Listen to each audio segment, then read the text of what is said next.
Alam nyo, kailangan yung kargahan ng mga multivitamins. Dalawa kayo. Ano yung immune system ninyo para mag-boost.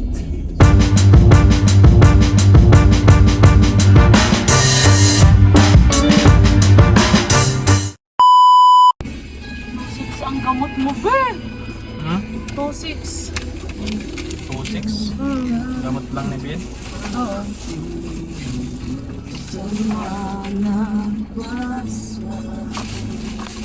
Ito ang mahal eh. Pinagketo ko na pati. Ayun na, diba? Ay, makaya pala mahal. Branded pala ito. Inisip ko din kasi kapag generic sa binili ko, tagal ng paggaling baga. Ito na yun.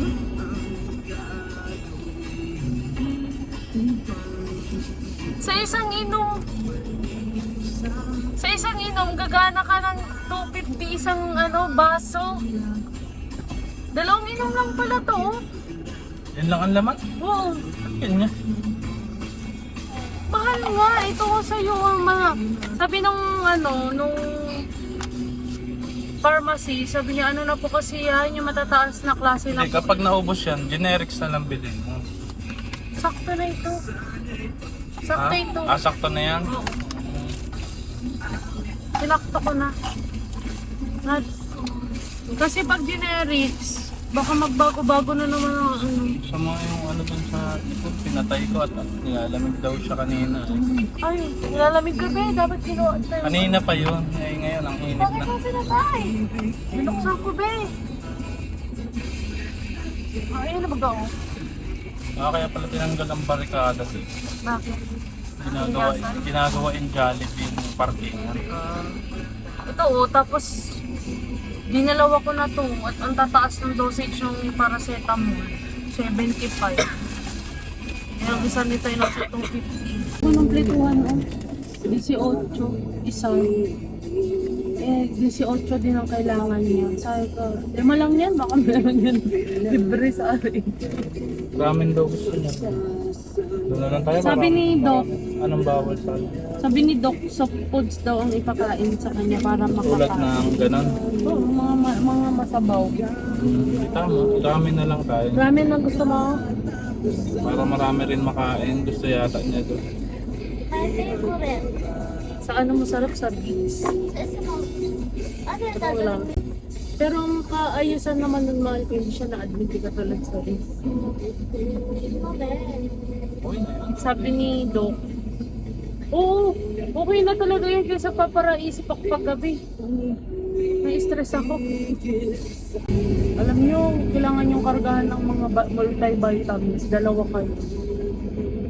Ano yung immune system ninyo para mag-boost. Alam mo kaya bumaba ang immune system ko. Lagi akong puyat. Kaya nga, tapatan mo ng vitamins yung puyat mo. Hindi mo iniinom yung sentrum mo dun ay. Okay ka pa, be? At least hindi ka na maaano na... Nakakalipan. Nakakagas na talaga ako dyan at 6 na araw. Ito, 6 na araw na kasi siyang may lagnat sa'yo. Oh, bakit ang tagal naman na? Kaya pinacheck up ko po yung Doc sa Panganiban. Tapos pinalaboratory ko na din po. Niresetahan na doon sa Puroxime. Hindi naman po nawawala yung lagnat. Chill pa paggabi. Sabi niya, paano hindi mawawala? Kasi, mababa na. Sabi niya, itong dosage na ito, hindi akma dun sa edad at yung timbang niya. Kasi ang laki niyang bata. Sabi nung kasi ito, pang bata. Pwede ito sa edad niya, pero depende rin kasi dun sa laki. Sabi siya kasi ang laki niya, kaya dapat 7.5 na siya. Pero puro liquid yung sa kanya. Tapos sabi ko, Dok, hindi kasi siya nakakakain. Tapos tinanong siya ng doktor, masakit ba lalamunan pag kumakain? Sabi niya, opo. Sabi niya, sige daw, labas mo daw ang dila mo. Pag ganyan, ay! Sabi niya, Ito ang dahilan. Tignan mo po, oh, puro nanain na ako. Kasi inaano rin niya, tinitinitignan din niya yung ano. Hindi na daw siya, parang clear na siya sa dengue case. Okay siya. Sabi ko, double check ko na rin doc kasi. Ano, sabi ko, kasi doc, uso sa amin ang dengue ngayon sa barangay namin, mataas ang case. Kako baka sa dengue naman. Sabi niya, buti chinek yung lalamunan. Kanya, ay ito ang cause o, yung lalamunan puro na yan ang dahilan kung bakit siya nilalagdag, hindi nawawala kasi nandyan pa rin yung maga pa rin, infected pa rin, sabi nito. Tapos sabi niya, pwede daw magkamilosan ito. Tinanong ko daw, pwede ba sa kanya ang kamilosan? Kasi yun yung i-spray ko ngayon sa lalamunan ng asawa at may tonsillitis din, pati bacteria. Sabi niya, hindi ko na. Sabi niya, hindi daw, o parang okay lang na kamilosan, wag daw Bactidol, hindi daw nire-recommend. Hindi siya Sa bata? pambata. Oo. Pero sa edad ko okay yun. Ay, oo. Pero yung kamilosan, binerify ko kay Doc, okay lang daw yung kay Doc, yung kamilosan. Sabi niya, two sprays daw. Dito sprays okay na yun. Dinouble check lang niya yung kamilosan. Pwede naman daw.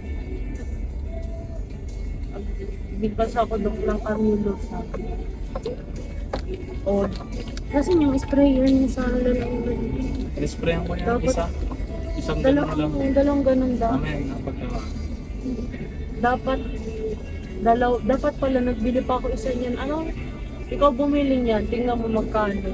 Para may stress ka.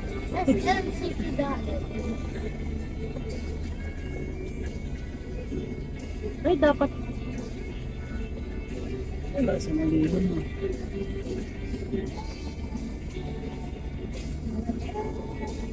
Hanapan na natin to ng bag para saan punta na lang. Kasi may notebook na yun, naka-order na ako notebook niyan. Bag na lang ang wala niyan. Tsaka puting t-shirt sa pasukan. Yay!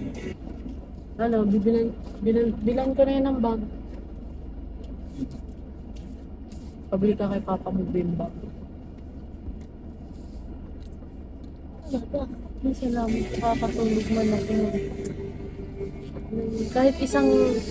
Kahit isang gabi na lang baga mamaya na. Yung kahit hanggang alas 8 ka gumising.